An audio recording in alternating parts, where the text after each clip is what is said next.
मागणं करायचंय की मुंबईमध्ये जसा जिया निघाला तसा मान विदर्भातल्या नागपूरला पण दिला पाहिजे. दिला पाहिजे का नाही?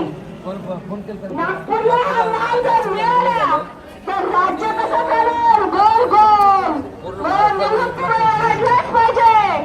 आणि ते सर्वसामान्य पोलीस पाटलांना न्याय देणारा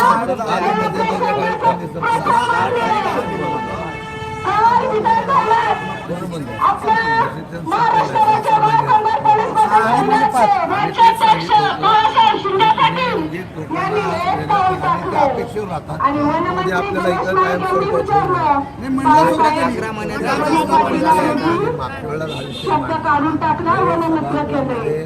हा विषय हा 1000% झालेला आहे.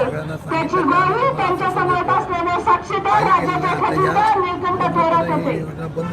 जर एवढ्या पद्धतीने जर आपली संघटना काम करते तर या असलेल्या आपल्या निश्चितच गुन्हा या सगळ्या पद्धतींचा मी आभार मानते. त्या राज्याच्या प्रत्येक पोलिसांसाठी 2 दिवसापासून दौरा करते. आज इथे हा सगळा संसार सोडून इथे आलाय. शासनाने आपली मागणी मान्य केली. शासनाने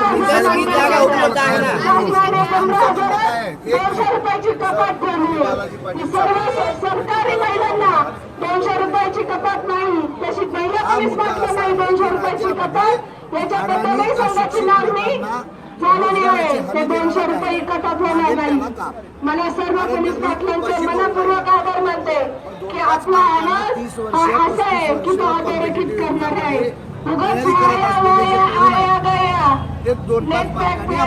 मेसेज गया अशी करणारी आपली संघटना आहे. त्या धर्तीवर या उच्च शिक्षणावर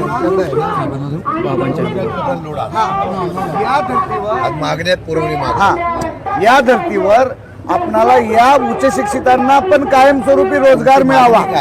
कायमस्वरूपी रोजगार. आता हे या ठिकाणी 11 वेळा प्रशिक्षण दिलं तुम्ही. 11 महिने 11 महिन्यानंतर म्हणणं प्रशिक्षण झालं तर नोकऱ्या सुद्धा तुम्ही उपलब्ध करू. नोकऱ्या नाही, कायमस्वरूपी रोजगार द्या. मजुरांना जसा रोजगार देतो त्यांनी यांचा उपाशी म्हणजे हे उपाशी मरतील ना. रोजगार कुठे देणार? आपल्या ज्या शासकीय आस्थापनेमध्ये आहे तिथं शासकीय आस्थापनेमध्ये कुठे काम केलं? सरकारी आस्थापनेमध्ये 11 महिने प्रशिक्षण पूर्ण बोलले ना द्या म्हणा. फक्त एवढं हे असं नाही बोलतात. मी आता तुमचा मुद्दा एवढाच असेल, कौशल्य विकासामध्ये जिथं प्रशिक्षण केलेलं आहे, तिथं काम केलं तिथं रोजगार मिळाला. आम्हाला आस्थापनेमध्ये ठेवायला तयार आहे. पगाराचं वाढ व्हावी हे सांगत नाही. महत्त्वाचं सांगत असतात. जे पाहिजे आम्हाला ते सांगत. आले का आपले पोरं पाठीमागचे? एवढं